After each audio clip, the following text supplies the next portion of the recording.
What about science fiction and or fantasy in music? I would encourage y'all to reference this chart when helpful. Fantasy music is Christopher Lee's metal album. That shit was crazy. I think a lot of, especially like from the 80s, when you look at heavy metal, especially like in the music videos, like if you look at Dio's Holy Diver, you have a castle and you have someone in chains and a sword, and you're on your way to go fight some evil. And even the cover, there's some devil-looking figure and someone wrapped up in chains sinking to the bottom of the water. That looks all very fantastical. There's fantastical elements because you don't see him holding a sci-fi blaster or there's a spaceship, and there's this ancient medieval feel to the music, to the art style. And so I think fantasy absolutely belongs in music, especially hard rock or metal. And like the lyrics are disconnected. So Dio is like where Lord of the Rings is on the chart, because it is thematically fantasy and it's aesthetically fantasy, I'd say. I'm going to say I need to be convinced that like Dio is thematically fantasy. Aesthetically, absolutely. It's got the fantasy imagery. And in the same way we can talk about like a lot of synthwave. We can talk about like Starset is the first band that comes to mind as aesthetically science fiction. But is this really thematically fantasy? I might need to think more to convince you, but it sounds like how a bard would tell a story in a fantasy like environment is why I'd go with that. Well, that says aesthetically fantasy to me.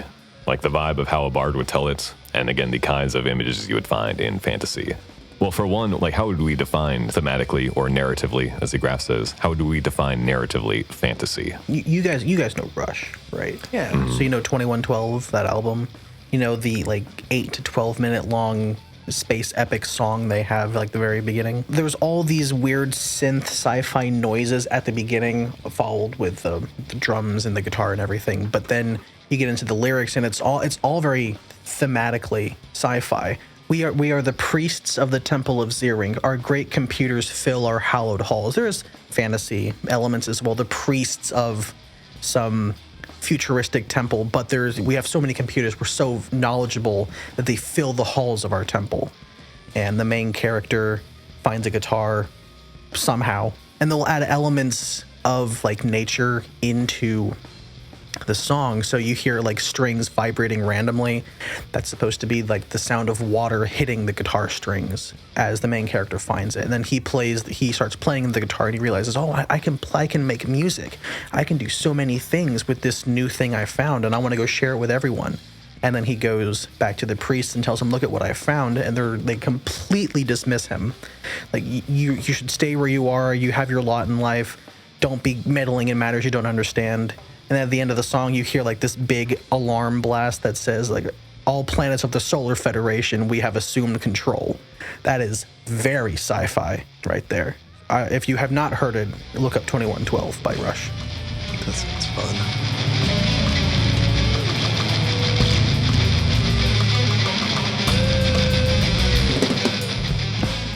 When I think of aesthetic and thematic science fiction, the first thing that pops into my head is industrial music. Like any subcategory of it. To me, the gist of industrial is thematically science fiction. It is trying to push music forward into a radical new space. Synthesizers, subverting any idea of what counts as good music.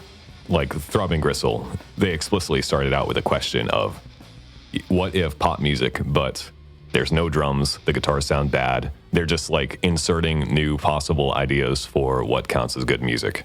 What if, and rolling with that. And that feels like thematically science fiction music. A lot of industrial, even through now, in the aesthetics of it, it feels like that. Yes, it's synthesizers, it's radical new sounds. It feels science fiction-y. I don't know a whole lot about industrial music, so I'm very lacking in that. And the only band I would consider that I know of to be industrial is like Rammstein. Mm-hmm. But I thought industrial was mostly like, I think as you mentioned, like the sounds they use in the music, it sounds very heavy, metallic, like something you might hear in a factory or in a place of industry. Yeah, it sounds divorced from, one, from nature, and two, from the encultured ideas of music we have. And so you use whatever sounds you can get a hold of. You use these machine sounds that surround us, and that, especially in the late 70s, early 80s, when industrial started out, it's these sounds that we assumed were going to continue to overtake us. And more contemporary industrial, we're leaning into the electro-industrial feel that pops up in Rammstein, Three Teeth, contemporary example, but also Author and Punisher. It's more the sounds of not like factory work, but electronics, of the things that are now looking like it's going to continue to consume our lives. You know Pink Floyd, Welcome to the Machine. Mm-hmm. And I know Pink Floyd is really inspired by like psychedelic rock, or they help pioneer psychedelic rock, but also like kind of bluesy, jazzy rock. But when I listen to Welcome to the Machine, there's all these mechanical whirring, like the sound of gears and mechanical things at work. It might be a metaphor for like the music industry. No one cares about genuine art or like genuine feeling. Everything has to be fabricated and synthetically made. There's no emotion in it, and then people don't want to do it because it's fun or it's interesting, because it makes money. I'm only in it for the money, and that's also taking all the soul out of your music. So Welcome to the Machine is like this 8-minute long drag of just someone who wants to be a musician but is now being told, yeah, but you're going to do it like this and it's going to be like that and you don't have a say. Welcome to the machine. Welcome to, everything you wanted is being pre-made, fabricated, and packaged. Yeah, Pink Floyd stands out to me. They're one of my favorite psychedelic rock bands because the reason psychedelic's behind their name is, I feel like, different from a lot of other bands we call psychedelic. They were very onto the use of samples, into the creative integration of outside sounds, of machine sounds, animal sounds, animals, money. They've got the money register, beat, the cash register beat. And World War II. And World War II.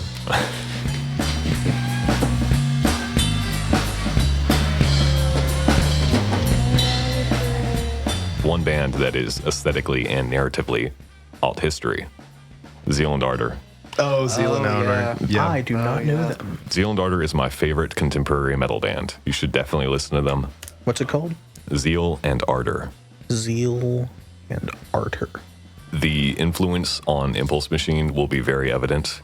I think I'm going to do an episode on them in the near future. It started in the early 2010s. The gist is, what if, rather than the slaves in the American South creating religious gospel music, what if they subverted the imagery of their slave masters and created satanic gospel music?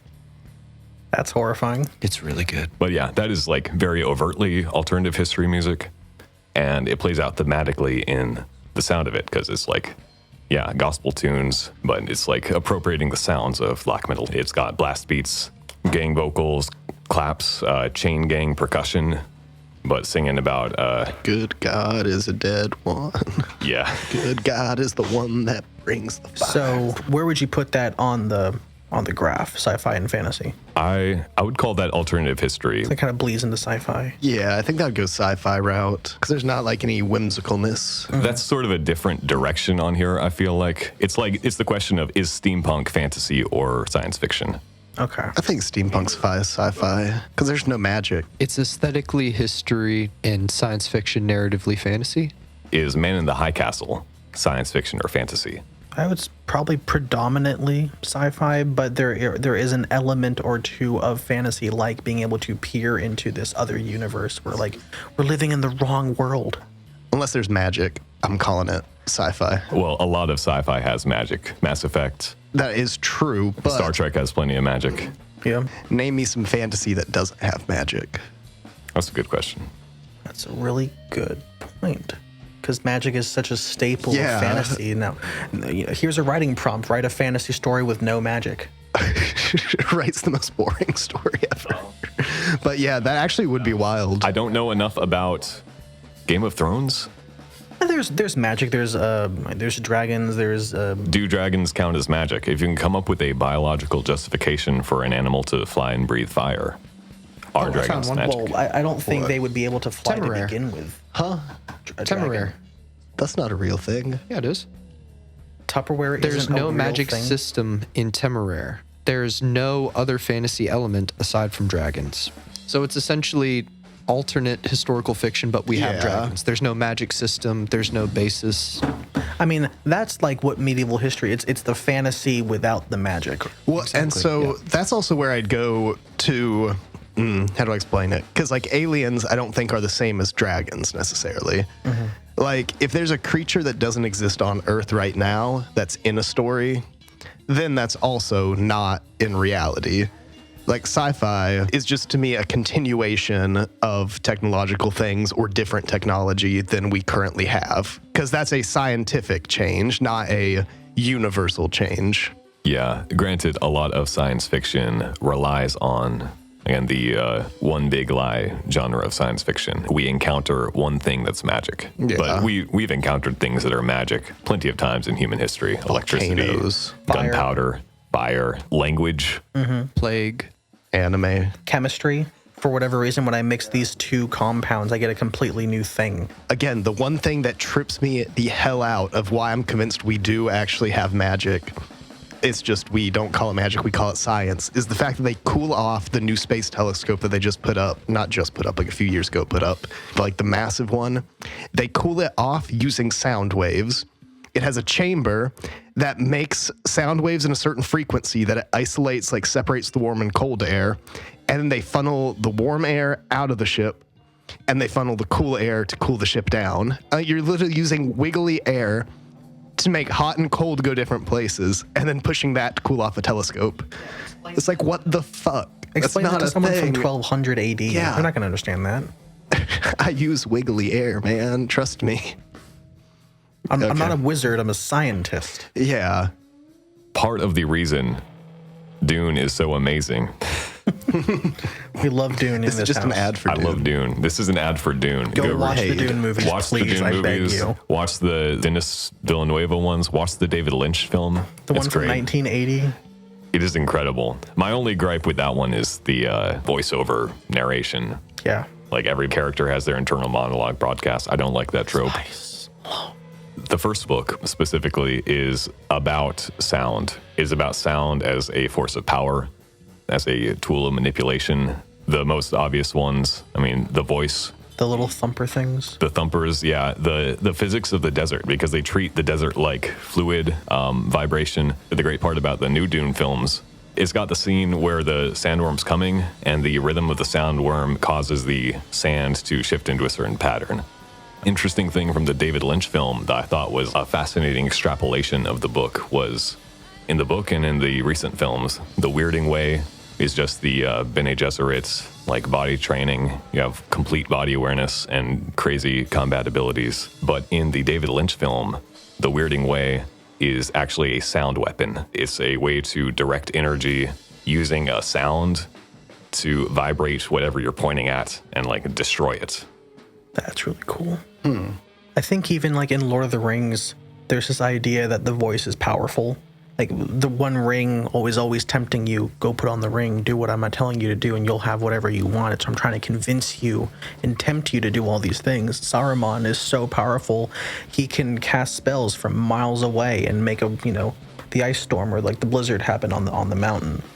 And I remember I had like a kid's book about all these monsters from like sci-fi and fiction and whatnot, and they talked about how Saruman's voice is so powerful that it can even do like it can convince you to do things you wouldn't normally want to do. He's that powerful.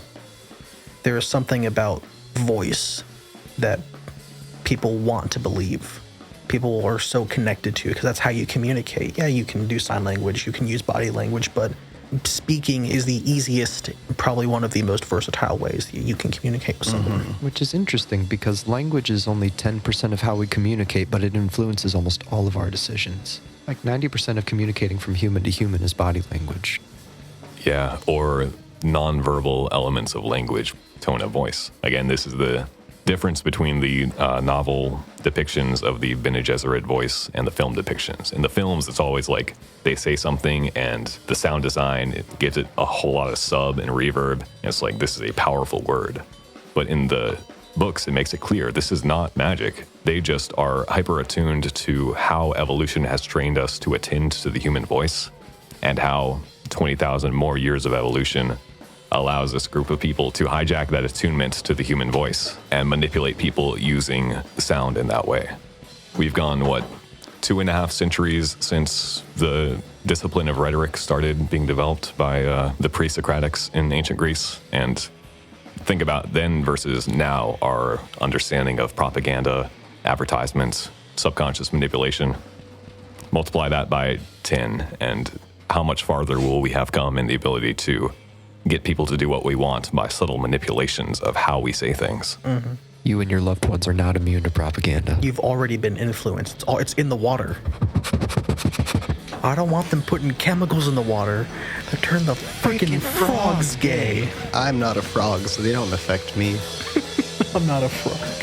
Technically, the atrazine was turning frogs hermaphroditic, not gay. Technically. I don't want them putting chemicals in the water that turn the freaking frogs straight. Are the frogs already gay? Since the beginning. Oh, no. They always have been. Mom, help. I did want to say really quick, when we were talking about music, like if there was sci-fi or fantasy music, one that is narratively fantasy and aesthetically fantasy, Windrose. Diggy Diggy Hole. I am a dolphin. Okay.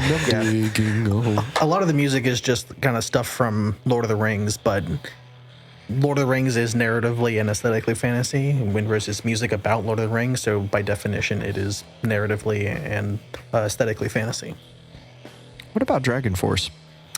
I would say it definitely narratively because of the words they use in Dragon Force. I struggle to say that anything that uses instruments we're accustomed to, I feel like that would not count as fantasy or sci-fi thematically. So what about like Led Zeppelin singing about Lord of the Rings or like Stairway to Heaven? Yeah, I feel like that would be aesthetically fantasy because it paints the picture of fantasy, but thematically, narratively, it's still in the same. It's pop music. So because of the inclusion of modern drums and or an electric guitar and a bass, Yeah. would make it less. I don't know how much this would count as thematically fantasy, but Joe Gore is a musician who I mostly know through his session work with Tom Waits, but he studied medieval popular music, medieval secular music specifically, like the kind of things they would play in taverns rather than in churches. And he released an album of medieval popular tunes recorded on modern instruments. That strikes me as interesting, maybe fantasy in just a general sense of escape from contemporary concerns, contemporary aesthetic values, but in a way that we can relate to. So it's not it's not history. It's not recording these tunes on lutes and whatever. It's using modern language, quote unquote, to tell a story that's divorced from our time. Now what about like folk metal genres? Like they'll have a guitar and a drum set and a bass, but they might also have like a bagpipe or a lute or a flute. Like the Who, they have the 2 or 3 string bowed instruments. I don't know what they're called, but it must be from like Mongolian culture. Korn uses a bagpipe. Fantasy. If it has bagpipes, it's fantasy. Yes. End of discussion. Scotland, fantasy. I was going to pitch Clipping, Splendor, and Misery thematically and aesthetically sci-fi because it is about a dude stuck on a spaceship and talking with the computer and stuff like that. But it's also, I mean, it's hard to define whether the beats would count or not because they technically aren't things that exist. But I'd have to re-listen to give like the official. I feel like that would be thematically, again, if we're defining thematically science fiction as sounds that do the same thing science fiction does. Clipping, I think, fits that bill very much. Okay, yeah. Their beats are very unique, very forward-thinking in a way. Yep. What about the Cantina Band from Star Wars? Jizz. It's literally what it's called. It's just called jizz? The genre is called jizz. Love me that jizz music. Well, it's been retconned, but it's still called Jizz. They I don't changed like it to that. something else because they realized their mistake calling it Jizz. But We're going to call it Come. Wait. contemporary universal music on it.